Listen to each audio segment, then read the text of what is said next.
Welcome. This podcast is a series of candid conversations exploring the human experience from a completely new perspective. In it, we will be diving deeply into the meaning of commonly used words and pointing you away from that old stressful way of looking at life and towards a new paradigm. This will help you find a sense of calm, cultivate meaningful relationships, and create harmony in every aspect of your life. Here is Navigating Life with Ease with Michaela, Ellis and Clare, Downham.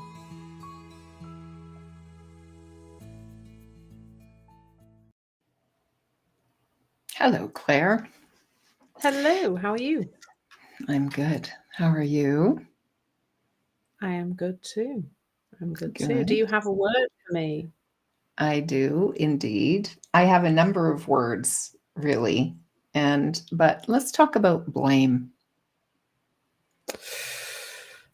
Oh, yes, it's everybody else's fault, isn't it? I find.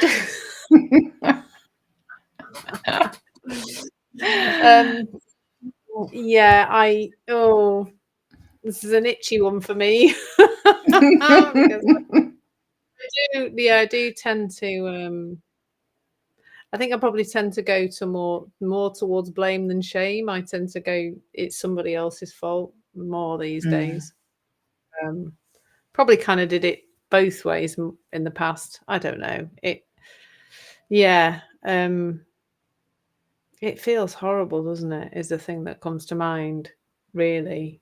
And I think it's based on not realizing a separate reality. So, I mean, if you just take like a driving incident, you're driving along, somebody seems to cut you up, maybe there's a bit of a prang.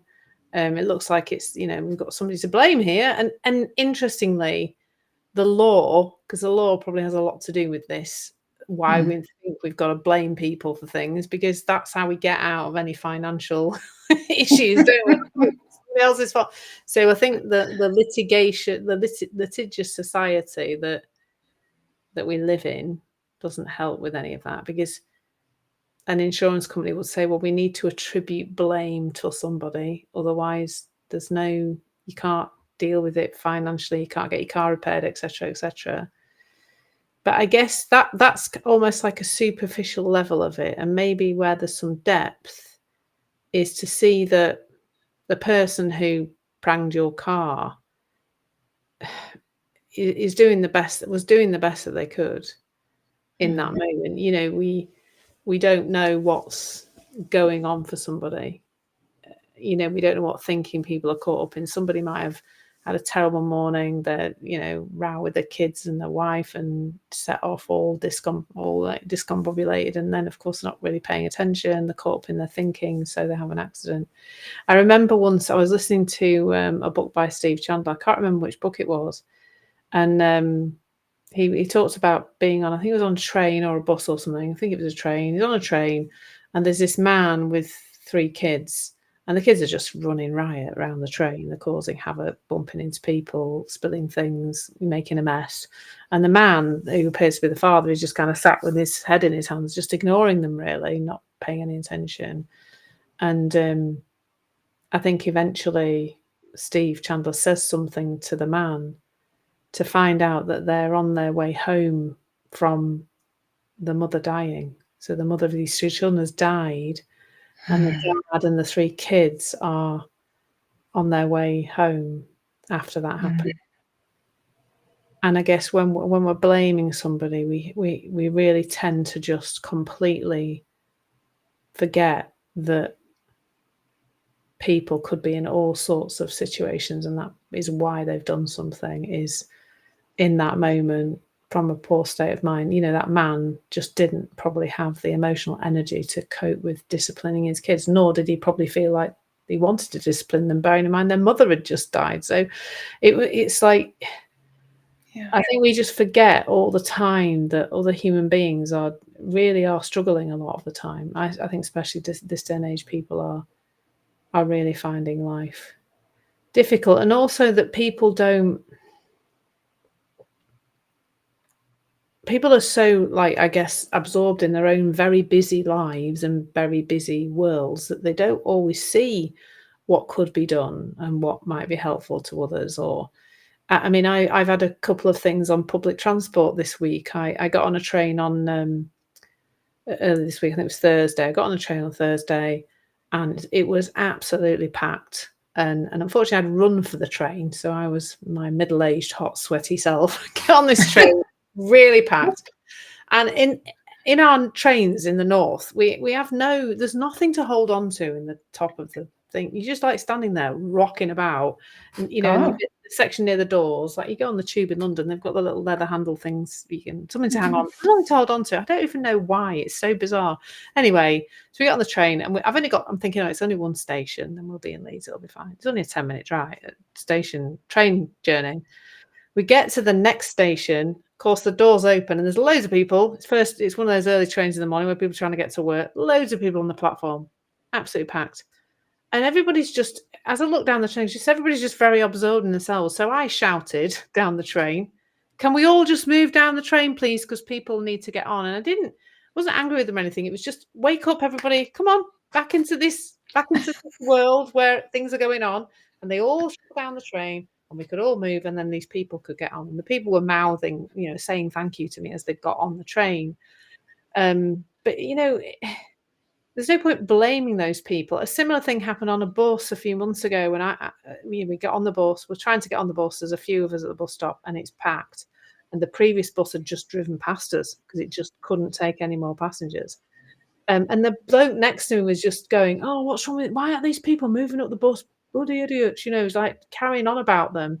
So I just got on the bus and I said, "Could we all please move right up the bus so that people can get on?" And then everybody moved. Mm. Blame them and call them idiots or say, "Oh, they're stupid for not." It was just like, look, they just don't know. They just are in their own. Most of them are on the phones, of course, headphones in. They're not in the world at all. They're not noticing there's a thing to do here to help these people get on the bus. And there was one lad who particularly was like he was like three-quarters of the way up the bus, and he was just blocking anybody moving further. He was just stood there. There was a massive gap, and he just hadn't. Oh, and he went, "Oh, okay," and off he went and moved. Go get on the bus.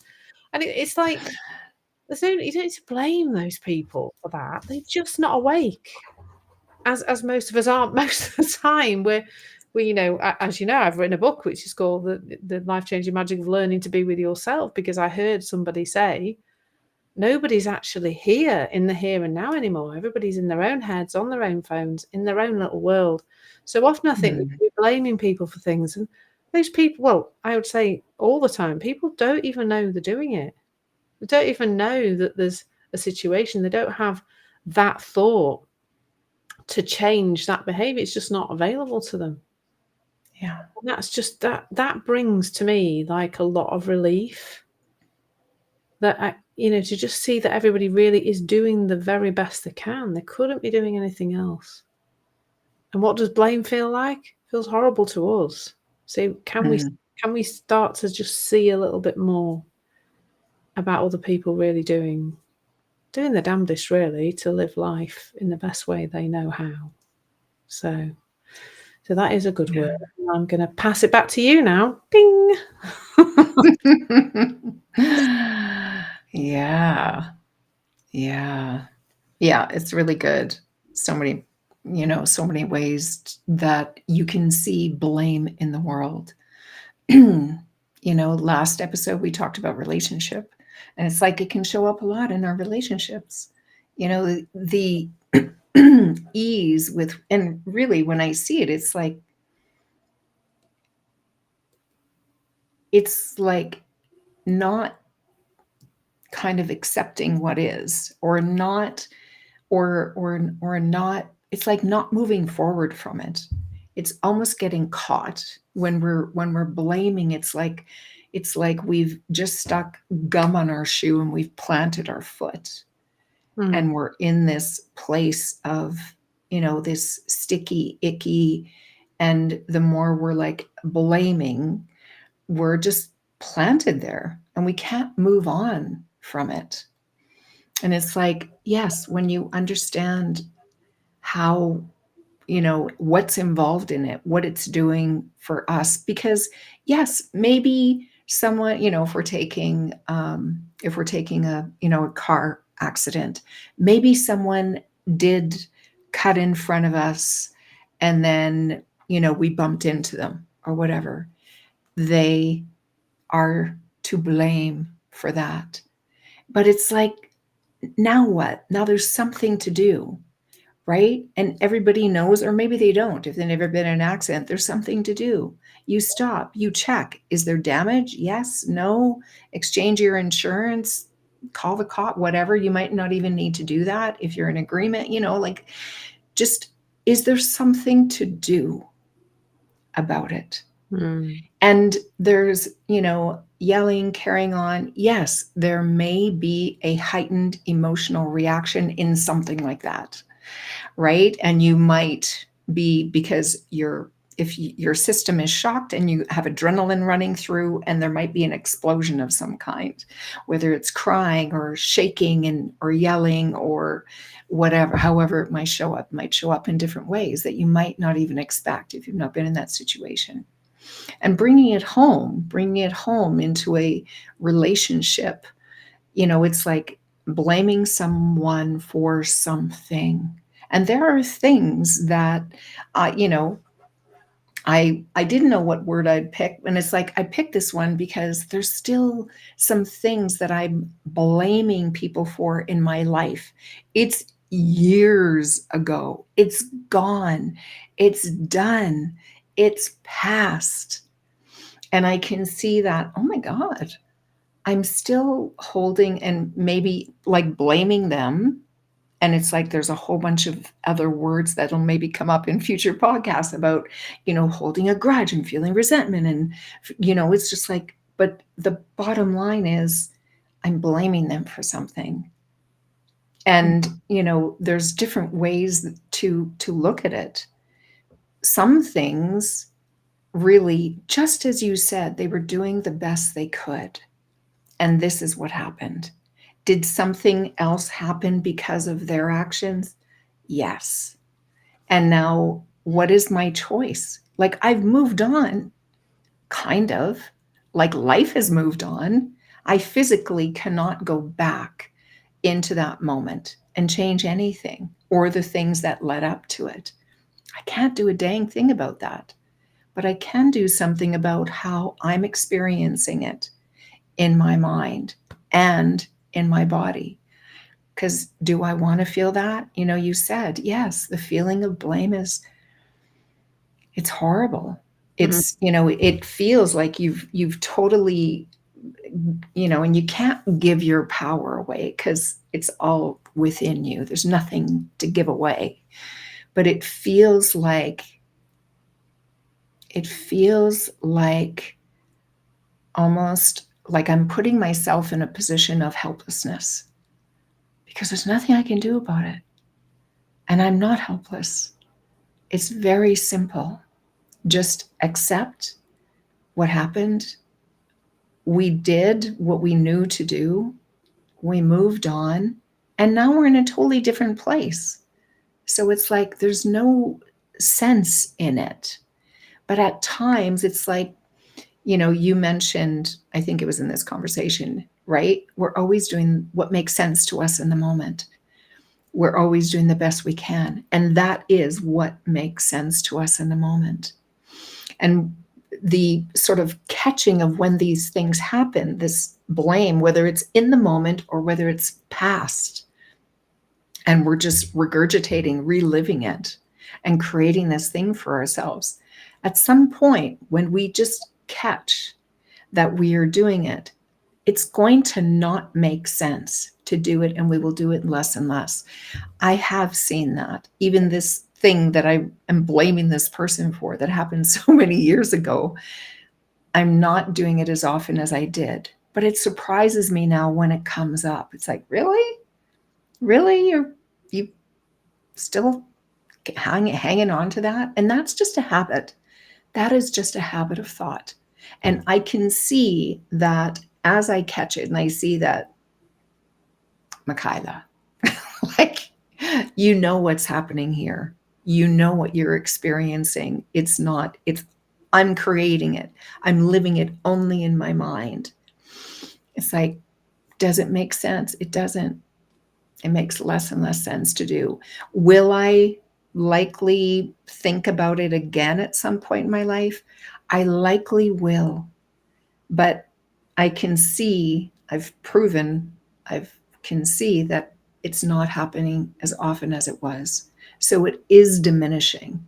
And it's just like allowing my attention to go on to something else and be present in the moment. Because it is about being present, and reliving an old story that is not presence.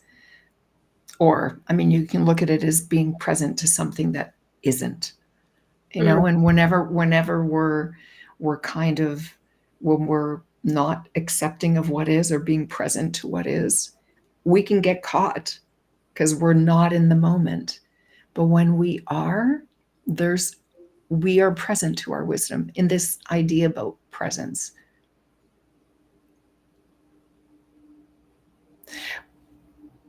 It's quiet. And that quiet state of mind is like, it's ripe, it's very fertile for us to catch something wiser to think, say, or do, which may be nothing. It might just be like a clearing, like a dropping and carrying on. But yeah, blame, it is poisonous. It's poison. It's poison for you. And it can be poisonous for your relationships too. If it's something like, there's things that we've all done in our life that we did, and it was our fault. We are to blame, if you want to use those words. And we've made amends. We've recognized it. We've apologized. We've done what we could to correct it, to correct it in whatever way made sense to us in the moment. And sometimes, the other might say, yes, it's good. Thank you for recognizing this. Okay, we're moving on. And we can move on. But our thoughts might want to grab back onto it. So it's like poison in a relationship. So it's like, having a moment to really sort of get clear on what's really happening, on what this really is. And is it present? And is there something more that you need to talk about, or whatever? Your wisdom will guide you on that if there is something. In my experience, usually there's nothing more to say. There's nothing more to do. Just let it go and move on. Yeah, and I think that is so true when we're directing the blame towards ourselves as well. I've really seen, I guess, when you direct blame towards yourself, might form into guilt or feeling bad about yourself in some way, or just blaming yourself. And what I've seen about that is, it's what you said about presence, is that when we're in that place of blame, we're hanging about in the past. We're looking at what we just did, even if we just did it 5 seconds earlier, and we're caught up in that. We're blaming ourselves, and we should have known better, and why didn't we do better, and blah, blah, blah. In the meantime, the person we've perhaps directed, so let's say we've snapped at somebody, the person we've snapped at is standing there in front of us looking a bit peeved and sad, and actually we're in our own little head in the past thinking about ourselves. We're not in the present moment. When we're back in the present moment, there is some amends to be made. There's sorry, sweetie, I shouldn't have snapped at you, I'm just feeling a bit off, or we can sort it out. Whereas when we're blaming ourselves, or blaming somebody else, we're caught up in the past. We're not actually in the present moment at all. And again, like we explored in the last one, there may well be something to say, but I think there's less often something to say apart from sorry, or show of a hug, or something that's just. I remember once actually, Bruce was losing he was getting upset with me, and I remember we were stood in the kitchen, and he was just saying not very nice things to me, and I I just sort of fell into this place of not blaming him, but just seeing that he was suffering. He was obviously, like, really suffering inside. And I just stood there and I just looked at him and I just felt such compassion towards his suffering. I didn't wanna blame him for it or anything, and it was so bizarre because he just stopped talking. And he just went, "Oh, I'm really sorry, I shouldn't have spoken to you like that." Just out of the blue. Whereas normally we'd be more combative and we'd be going back and forth, and it'd be like, I feel terrible now and that's his fault and I'm blaming him for it. And then he'd feel terrible and he'd be blaming me, and there would be this back and forth, back and forth. And just in that moment, it just stopped, because I could just in that, I've not experienced it quite like that since, but I could just think, oh, he's really suffering right now. He feels awful, and I need to just feel love and compassion towards him because he's feeling terrible. And then the blame can kind of fall away, I think, because you're seeing that other person's humanity, I think, and that they really are literally doing the best they can. They couldn't be doing anything else. I see more and more when people are doing things that we kind of go, why are you doing that? That they are suffering. That's why. They wouldn't be behaving like that if they didn't feel terrible inside their bodies. Yeah. Because we put out into the world what we feel, unless we see that what we feel is from the inside, not the outside. And we all miss that all the time. Brilliant. That's a really, really good word. Thank you for your insight. Yeah, thank you. Thank you. That was lovely.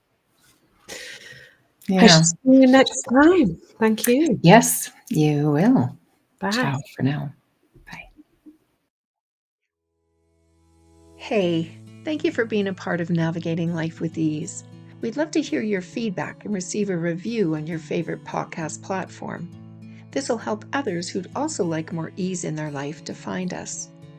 We're here to support you, so if you've any words you'd like us to explore or you have a question, please reach out to us at navigatinglifewithease@gmail.com.